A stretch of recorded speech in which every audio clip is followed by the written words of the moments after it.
Good morning! Welcome to Universalist Unitarian Church West, the best place to be on this beautiful morning here in Brookfield, Wisconsin. Last Sunday, we had the privilege of having a guest speaker from the Menominee Nation with us, Guy Reeder. His message about the rights of nature brought home how important it is for us to make an intentional connection with the land on which we live. So in that spirit, I read our land acknowledgement. In this place, we occupy the traditional territory of the native peoples of the 7 Council Fires, Ho-Chunk, Kickapoo, Potawatomi, Menominee, Peoria, and Miami nations. These peoples have cared for this land for millennia, and those of us who are newcomers can learn from their example and their teachings. This week, we have learned that the Vatican has finally repudiated the doctrine of discovery. That 1823 doctrine, based on a 15th century papal bull, has been used to justify immoral colonization, forced assimilation, and genocide. Indigenous peoples have been demanding this of the Catholic Church for decades, and we celebrate this news with them, even as we recognize that there is much more to do to overcome these systems of colonialism. Let us also acknowledge our continued need to address racism, which continues to lead to the violent death of Black, Indigenous, and other people of color. We know that racism, white colonialism, and anti-Semitism perpetuate inequalities, injustices, poverty, and exclusion in U.S. societies. We commit ourselves to becoming an anti-racist faith, community dedicated to equality, racial justice, and right relations. It's so good to be together as a loving and evolving community, gathering in and among so many different spaces here in the UUCW Sanctuary, and those of you joining us virtually. Virtual participants, welcome. We are part of the one interconnected web of all that is. My name is Jeannie Baker, and I serve on your Board of Trustees. We're beginning a new month now and a new theme. April is about the path of resistance. And today we'll look at when resistance is helpful and when it may not be. Here are a few things to help you settle in and feel at home. If you're a newcomer, in person or with us online, and you'd like to connect further, please talk to me after the service or send an email to visitor@uucw.org. Or use the welcome side of the yellow form that you received when you entered the sanctuary. You can put that form in the offering basket or hand it to me. After story time, children grade 8 or younger will be invited to head off with their leaders to take part in the Seder meal as they learn about Passover. For those staying in the sanctuary, there's lots of space to spread out. The carpet anywhere in the room, the worship exploration table at the side, or the community room behind you, just outside the doors where service is streamed. And of course, the nursery is open too. If socializing is for you today, there's coffee tea time after service. I'll be there and happy to answer any questions that you have, along with Reverend Julie. Why not choose to talk to at least one person you don't know? That's how we build community. I want to highlight a couple of things which are also printed on your order of service. During the past month, as part of our annual pledge drive, we've been sharing your love letters to this community. Thursday's email contained one of those love letters from my board colleague, Larry Hawley, and you'll hear another one in a little while. Item 2. Some of you have commented that you'd like to know more about our church finances and financial plans before you pledge, or even after you've pledged. You are in luck because today we are offering a cottage meeting, and it's our last in-person one, where you can learn more about our financial structure and ask questions if you wish. No need to RSVP, just hang around. It is in, Leslie Peterson tells me it's in UL4, pretty much right after the service. And can I ask Leslie and Lynn to raise their hands? These are stewardship representatives who will be working at the meeting, and please ask any questions or give any comments. Also, there will be a Zoom meeting, a Zoom cottage meeting, on the evening of Tuesday, April 4th. Now, this one you do have to RSVP to if you'd like to attend. It's in the last e-news. Please just indicate that you want to come, and the Zoom link will be sent, and I'll be at that one. So any financial questions you have before you pledge, this is a great format. Speaking of pledges, we need your pledges, and we need them now. The budget is coming up, and without pledges, what do you make the budget with? If you haven't already, please pledge. Another deadline that's coming up next week is the deadline to submit nominations for the Settled Minister Search Team. Most of you have gotten phone calls, emails, nudges, personal comments from board members asking you if you want to fill out a nomination form. Please take that seriously. Please do it. This is a very important committee that's going to decide or going to help present candidates for our next settled minister. Super important. The deadline for those nominations is April 5th. So look at your last e-news if you want the form again, or once again, ask me or any board member, and we can send it to you. We're having a fish fry this Friday. Come and join the board and the transition team for great food and some fun with looking at our organizational structure. If you can't quite imagine that, well, you'll just have to come. That's this coming Friday the 7th, beginning at 5:30 in the community room. We do need RSVPs because we got to have a piece of fish for you if you come. You can find that link in the e-news. Then I hope you'll visit the rainbow wall of posters in the community room where you can learn all about the timeline for our upcoming search for the next settled minister. Please thank Kelly Bognar for putting that together. Really beautiful work. And Tuesday is Election Day, and it's critical Wisconsin Supreme Court election. There's some information on the entry table if that's helpful to you, but please, if you haven't already, get out to vote Tuesday. It really is a privilege to have the freedom to live and practice our faith in the company of each other. Especially now in this election week, may we act and vote in support of our values, and may this morning service guide you in the ways of truth and love. Thanks.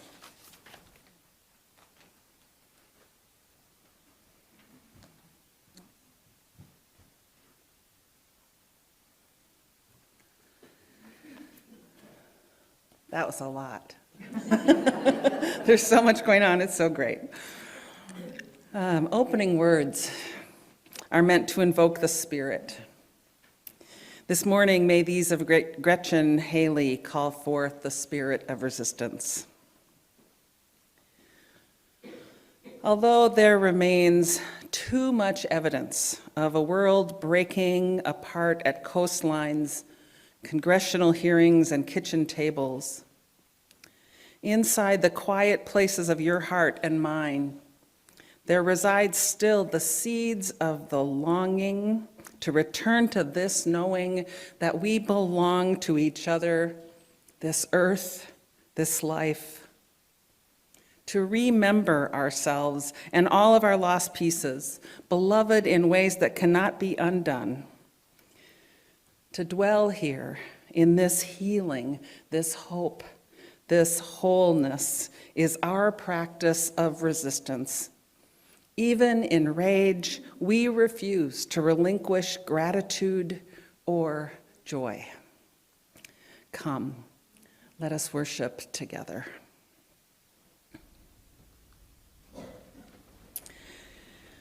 The song we're about to sing is not a traditional spiritual, but I understand it was inspired by hearing a young girl singing a spiritual about wishing to feel free.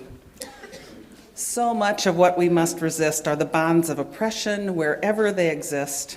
So please join me in singing I Wish I Knew How, which you'll find at number 151 in the gray hymnal. I invite you to rise in body and or spirit to sing.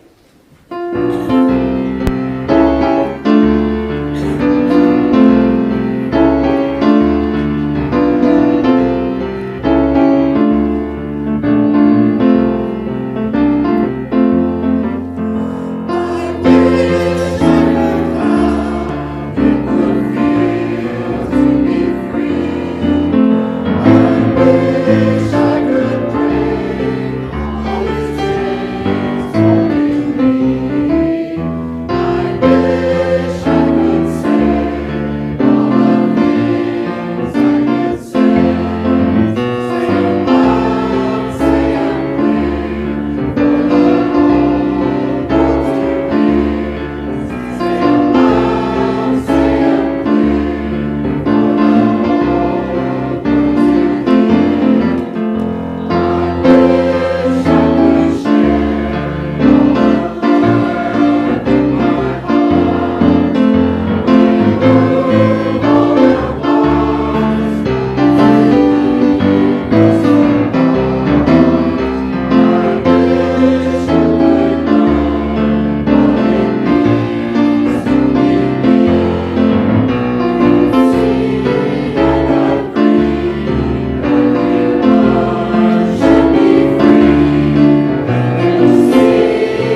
The flaming chalice is the symbol of Unitarian Universalism, and we light it for guidance, for community, and for the inspiration to hear the call of love, justice, and freedom. Today's chalice lighting words, printed in your order of service, are those of Lynn Unger. I invite you to read the bold italicized words, which represent the voice of the wind, that great force of resistance. Rev. Julie will read with you. Breathe. Breathe, said the wind. How can I breathe at a time like this, when the air is full of the smoke of burning tires, burning lives? Just breathe, the wind insisted. Easy for you to say if the weight of injustice is not wrapped around your throat, cutting off all air. I need you to breathe. I need you to breathe. Don't tell me to be calm when there are so many reasons to be angry, so much cause for despair. I didn't say to be calm, said the wind. I said to breathe. We're going to need a lot of air to make this hurricane together. With these words calling us to breathe, even in the face of all we must resist, we kindle our chalice flame. Good morning. I'm Kathy Murphy, and if my voice gives out, Reverend Julie has agreed to finish reading for me, so I accept your partnership in this. I grew up very Catholic in a large extended family, like 4 priest uncles and 3 aunts who were nuns Catholic. My parents had 6 kids, and I'm the oldest. Then when I was 8, my dad died. While it was a scary time, our Catholic faith brought us much comfort. My mom raised us by herself for 8 years, and then her younger sister died, leaving her husband with 3 young kids. Eventually, my mom married our widowed uncle, and our families merged. I learned my new stepdad had been raised a UU, which I'd never heard of. 2 of his ancestors founded Universalist churches in rural Mississippi in the early 1900s. Our home, Universalist Unitarian, is still in existence. In 1970, my dad brought us here to a service to give us a taste of his background.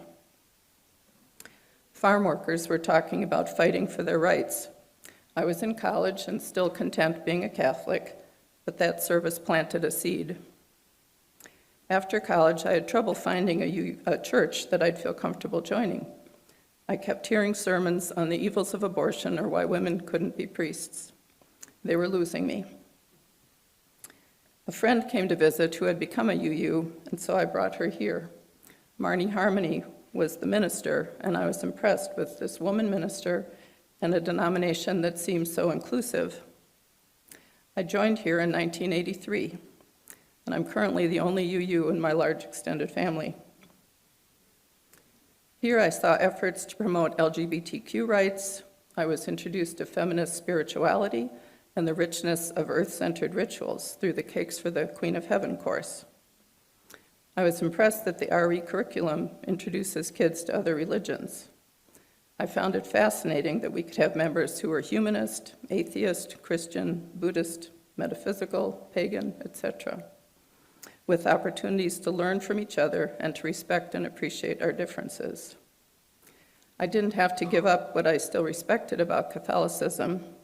I even found similarities between some of the UU principles and tenets of Catholicism, such as the inherent worth and dignity of every person, to me is akin to our body is the temple of the Holy Spirit, and respect for the interdependent web of all existence, of which we are a part, seems similar to we are the body of Christ, and what hurts a part of that body hurts the whole. I was married here in 1986, and 2 of my priest uncles participated. Then my husband's company moved us to Raleigh, North Carolina, where I joined the UU Church and choir there. During that time, we had an amicable divorce, and I recently moved back here to be closer to family and decided to rejoin UUCW. There are only a few familiar faces still here from the 80s, so I'm starting over, but I have felt warmly welcomed, and I'm enjoying making music with the choir, and I'm looking forward to my second chapter here. Thank you.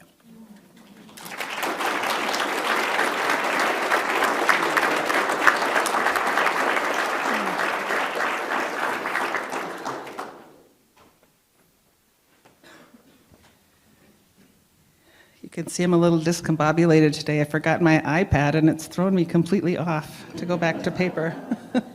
Thank you, Kathy, so much for sharing that. It's really heartening to hear how this church has played a role in people's lives over the years.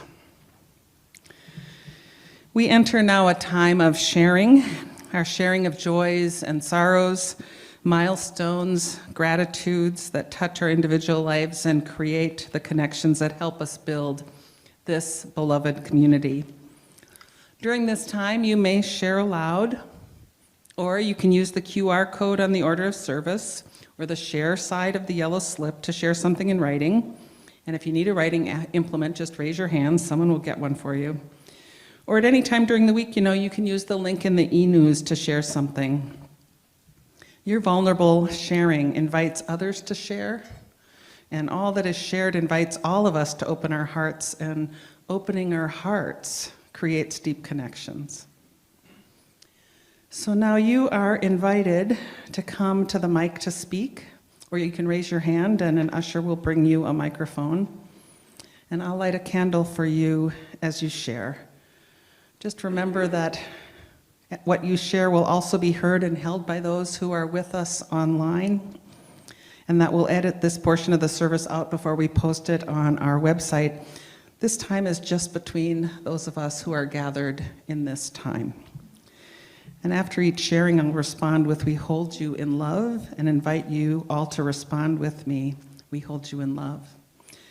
So please come. If you'd like, you can form a line to the side if there are those who want to share today.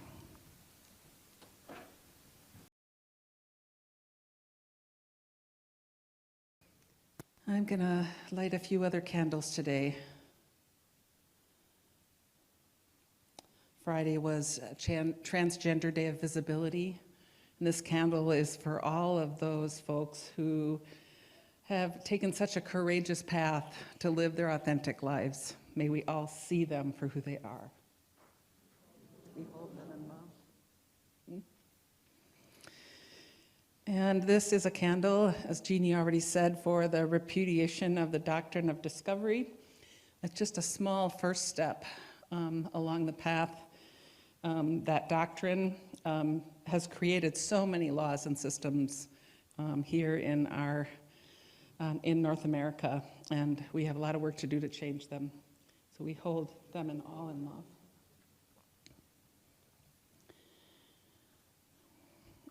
And this has already been mentioned twice too, but I just have to light a candle for the upcoming vote.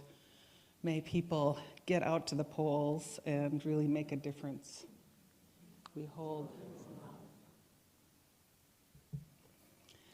And finally, a final candle for all that remains unspoken, all that's held in the silent sanctuaries of your hearts. May that be held gently there, and may you feel the love of this community surrounding you. We hold you all in love.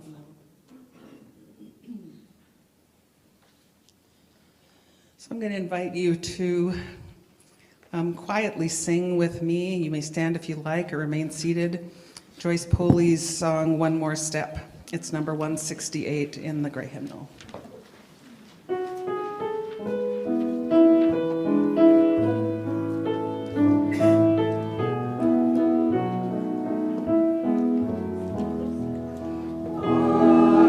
more step.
Well, good morning.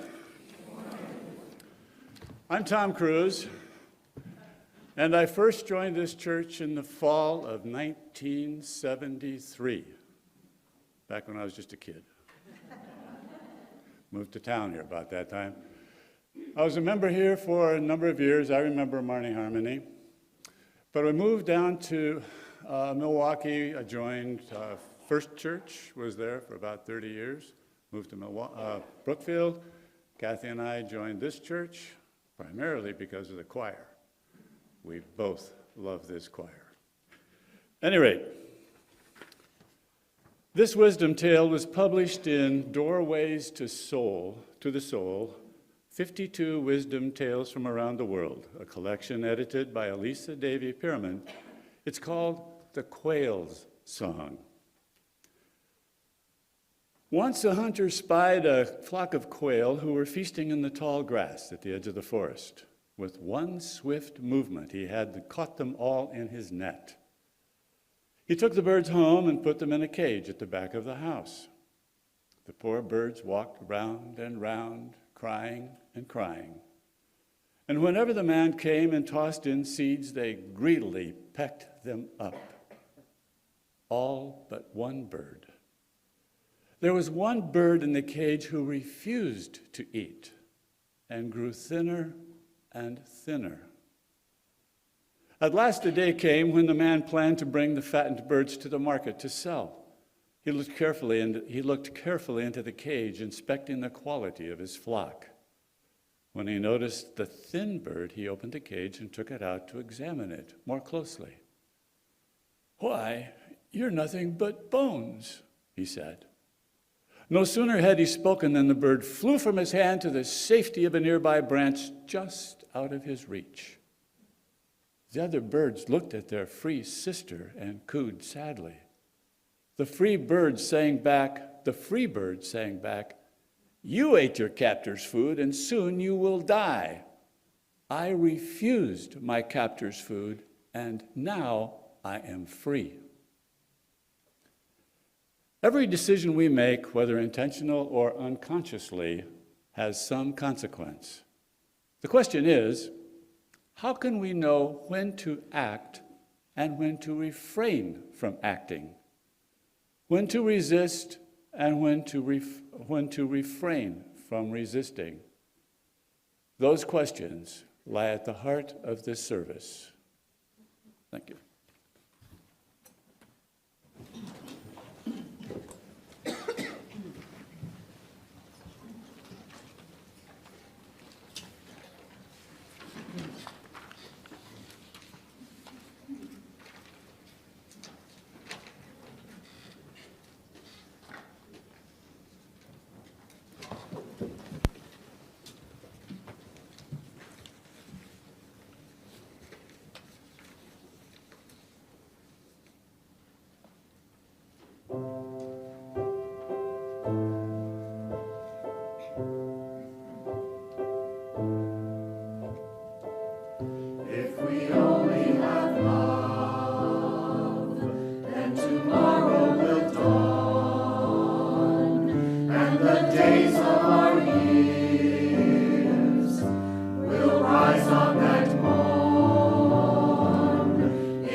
in pain. We can heal all the wounds. We can use our own hands. If we only have love, we can melt all the guns and then give a new world to our daughters and sons. If we only have love, then Jerusalem stands, and then death has no shadow. There are no foreign lands. If we only have love, we will never bow down. We'll be tall as the pines, neither heroes nor clowns. If we only had love for all women and men, then we'll drink from the grail to be born once again. Then with nothing at all but the little we are, we'll have conquered all time, all space, the sun, and the stars.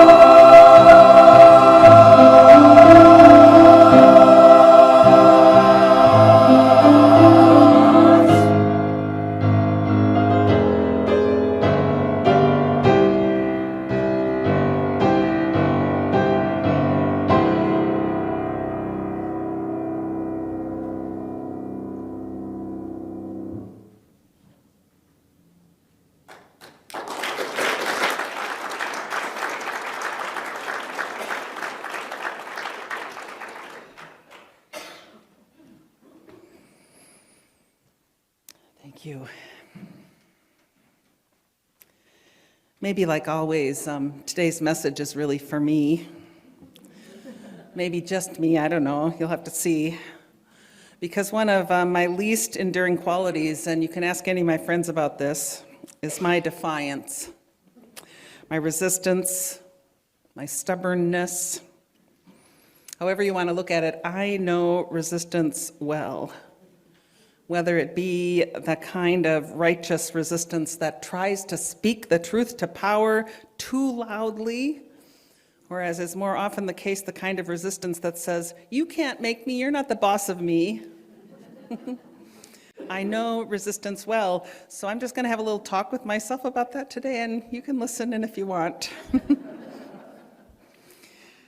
As has already been done, we could paraphrase Ecclesiastes here. There is a time to resist and a time to refrain from resisting. But how do we know which is which? Sometimes resistance looks like action, and sometimes the most active resistance, standing firm, can look like doing nothing. So how can one know when to resist being resistant and when firm resistance is the best strategy?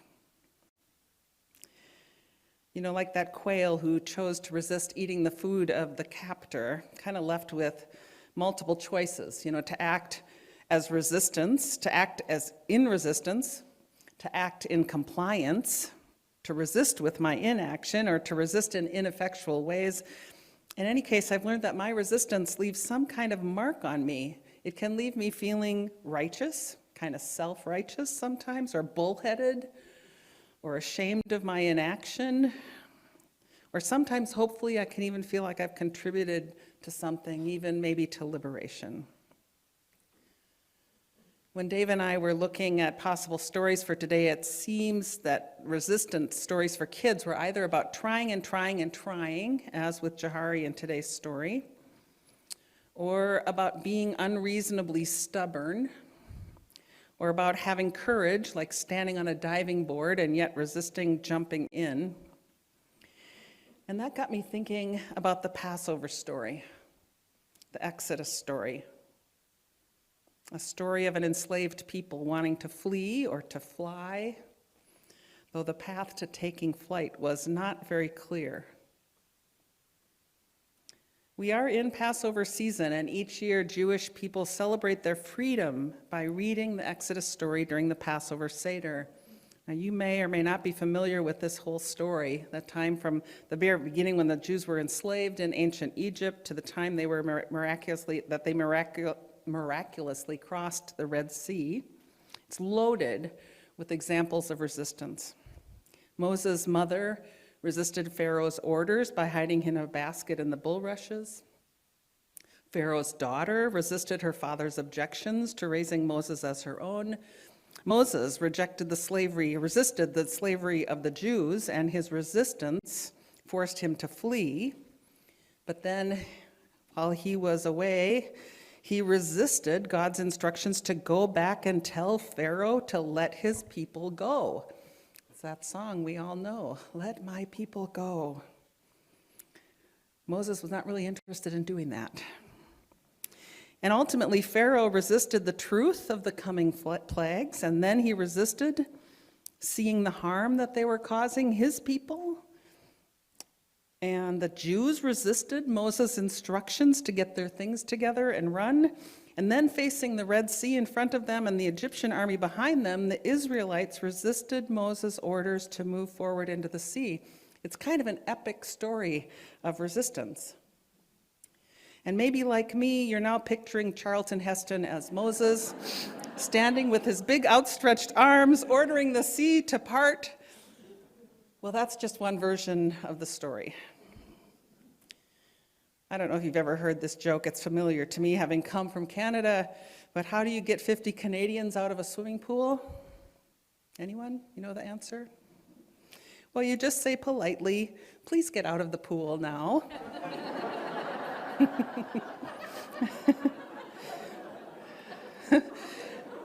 In the biblical account, and I can't remember what happens in the movie, Moses is as stumped as the people. The sea's in front, the army's behind, and he doesn't know what to do, and God tells him to just tell the people to move forward. And Moses doesn't buy it because he knows these are not orderly Canadians. Well, finally, God orders Moses to raise his staff and the seas part. It's a miracle. Or as the Sunday school song I learned about this event tells it, God blew with his wind, puff, puff, puff, puff. He blew just enough, and through the sea God made a path. That's how they got across. However, there's another version told in the Midrash that says that when Moses told the people to move forward, and remember this was before the seas split, the sea's just out there in front of them, of course, everybody resisted. They didn't want to die in the water. They also didn't want to be killed by the army. Except there was one guy, Nashon, who saw what was happening and decided to act. He jumped into the sea. And when the faithful, obedient Nashon was almost swallowed whole, then God reprimanded Moses. He said, "My people are drowning and you're not doing anything." Still, Moses was like, "What can I do?" And only then did God tell Moses to lift his staff and split the seas. I'm kind of partial to Nashon, this guy who jumps in. Like, what can we learn from him? Was he foolishly obedient? Or did he bravely overcome, that is, resist his fear? There are so many times in life when I feel like I'm between a rock and a hard place. You've probably been there too. You feel like there's absolutely no good answer. There's no choice, and any choice seems a choice between two bad options. And at least for me, I freeze up. I'm more like that average Israelite, fearful, distrusting, unsure. I'd likely resist taking action, feeling defiant about having been put in this untenable position and, telling Moses, "You are not the boss of me." But the Exodus story is about something that probably never happened, at least not the way it's recorded. It's a story. And stories are the way we learn about who we are. Stories teach us about other possibilities. Telling the story and asking questions about it means is what the Passover Seder is all about. And I hope as our children share a Seder meal today, they're learning that questioning is the source of knowledge, and that we tell this story of liberation in order to pass down the knowledge that we can be and should be liberated beings. And of course, it's also a way to remember the plight of all those who are not yet free. So for me, the Exodus story tells about a people freeing themselves from slavery, even as it tells of all the obstacles along the way. When faced with inequities and oppression, indecision and doubt, we can remember this story of resistance.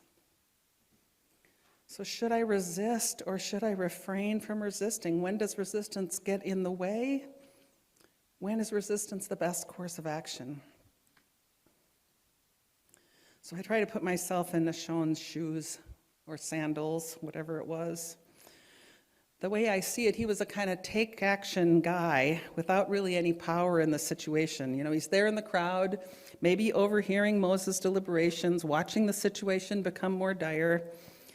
He's in that proverbial spot between a rock and a hard place, an army and a sea. Who can say what he was thinking? Maybe he was an Olympic level swimmer, I don't know, and he knew he could maybe get himself to safety that way. Maybe he decided it would be better to die drowning than by violence. Maybe he thought obeying Moses' initial command to move ahead was his duty. I don't know. What's clear is that he decided to act, to stop resisting the inevitable and just to act, to resist his fear and act, to resist inertia and act. And into the sea he went. Now, maybe the point is, whatever his intention, whatever his motive, whatever was in his heart, whether it was an act of indecision or a resistance or a refusal to submit, Nashon changed the outcome. What he did influenced the course of the history of the Israelites. And the same is true for many other things in the Exodus story. You know, if Moses' mother had submitted to Pharaoh, there would have been no Moses to lead the people. If Pharaoh had resisted his outrage and just let the people go, they would have taken another route, maybe walked around the length of the Red Sea, and who knows what their fate would have been. If Moses had resisted God's command to lift his staff, then the army would have overtaken the people. You know, it could have gone any number of ways. So what do we take from this story? Is there anything in here to cure my defiant stubbornness? Karen alluded to this, but I got a call about a week ago to speak at this rally yesterday, Rally for Rights. The rally was organized to highlight the importance of this week's election, particularly as it relates to the Wisconsin Supreme Court and the future of reproductive justice in this state. And I have to say that I saw myself as a surprising choice for this ask. A bit of a Nashon stuck between what my faith asks of me and my lack of experience with this issue here in the U.S. I have to say that I stood on the shore for a while, wondering if I should jump in, thinking there must be a better voice, you know, saying, God, you talking to me? Like, me, really? I stood there for a while, and then I jumped. I have no idea if it was the right choice, but acting just seemed the better choice than resisting that call to speak. It remains that the outcome or the impact is out of my hands. I can only hope that I played some role in ensuring better access to reproductive rights here in Wisconsin, some small role.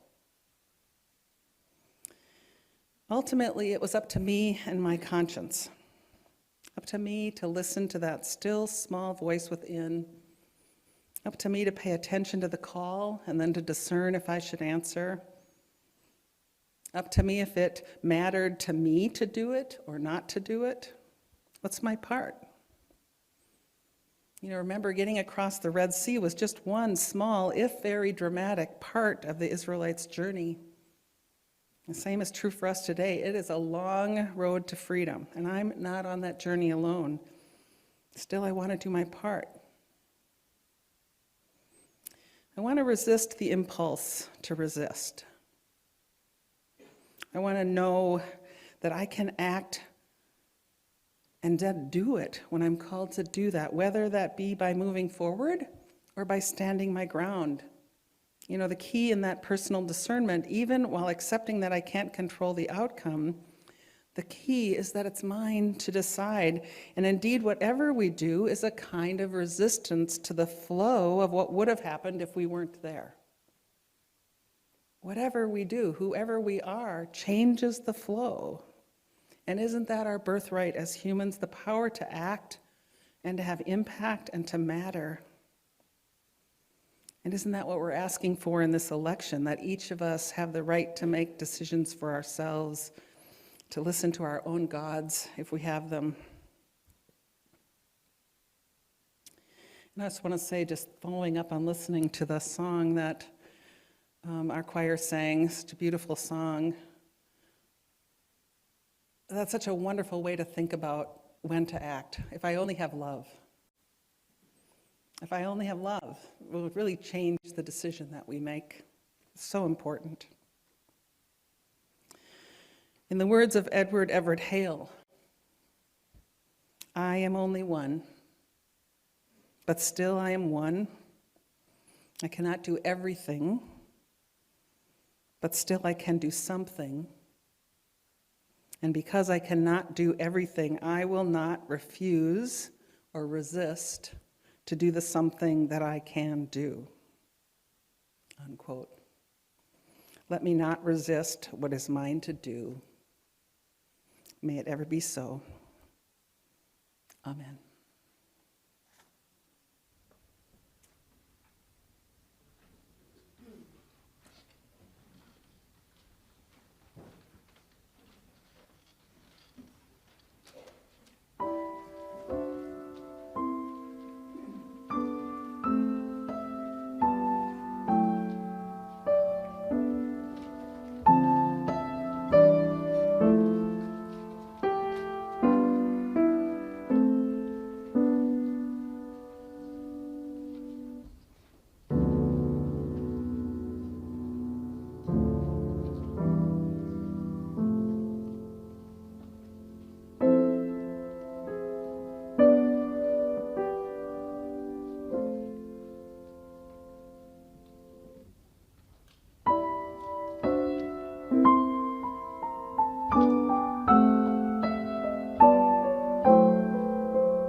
Street Angels Milwaukee, our UUCW Split the Plate partner for April, is a mobile outreach organization that assists our neighbors without homes in bridging the gaps between homelessness and housing through support, advocacy, and community collaboration.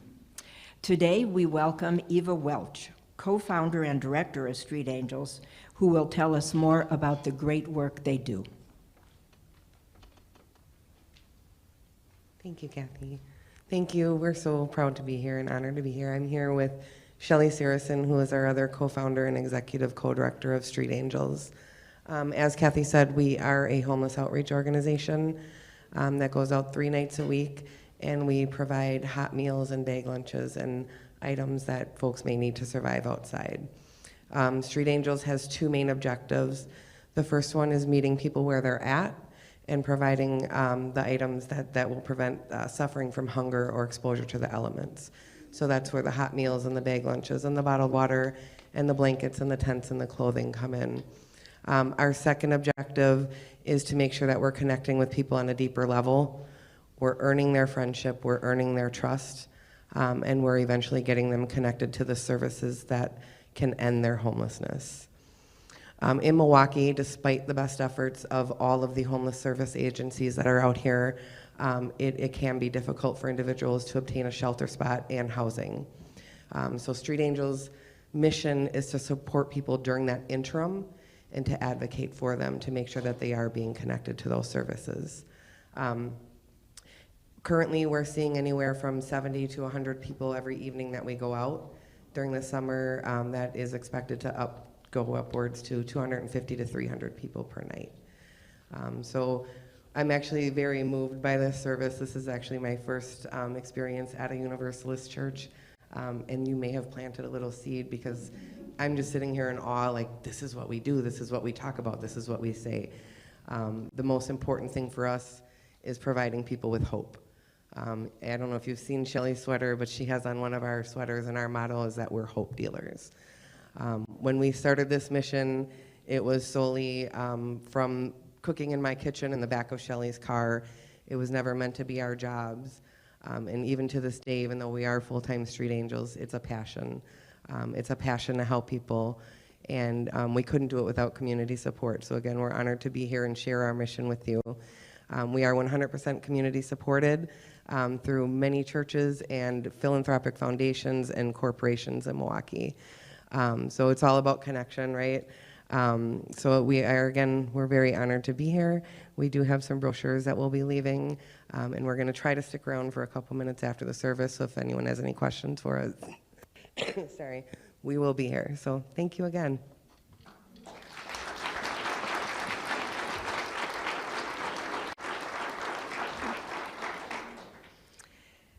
Here at UUCW, our Split the Plate program is a way to fulfill our UU values and reach out to the community. If you are participating virtually, go to our website, uucw.org, and click on Split the Plate and follow the menu that you see there. Or you can text or mail your donation today using the information found here. Thank you for your generosity to Street Angels Milwaukee. We will now gratefully accept your offering.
As we wrap up things today, I share these words of Alondra Williams, former co-monitor of the UUA.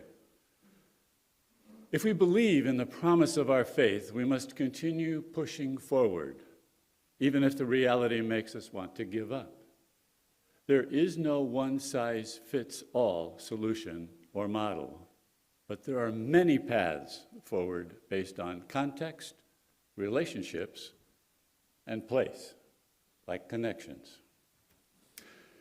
Ideology sparks movements, but relationships are what change organizations and sustain movements. It takes one relationship at a time. In the end, changes to the leadership of the institution happen because of relationships, people pushing. We must place value on the relationships and the need to not leave folks behind in our quest for transformation. I live in a small city, and living in that small city helps me understand what community means. Community doesn't only include the people who agree with you or those with whom you'd like to be friends. Our Unitarian Universalist faith is similar in the sense that we are a small religious community of people who are not bound by creed, but instead are bound by principles, values, and a covenant with a need for intellectual rigor combined with spiritual depth or humanist love. Everything comes back to our congregations and covenanted communities. That is where the faith starts and ends. We must embody the changes we wish to see and not just say we believe in the changes. We must actually live the changes with every fabric of our being. If we believe in the promise of our faith, we must continue pushing forward.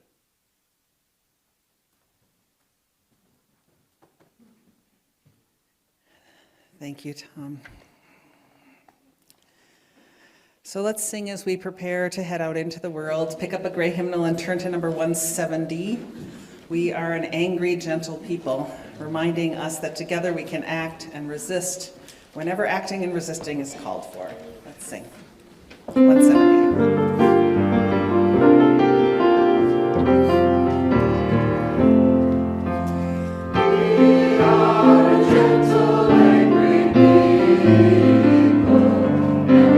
Singing for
Please remain standing for our closing words.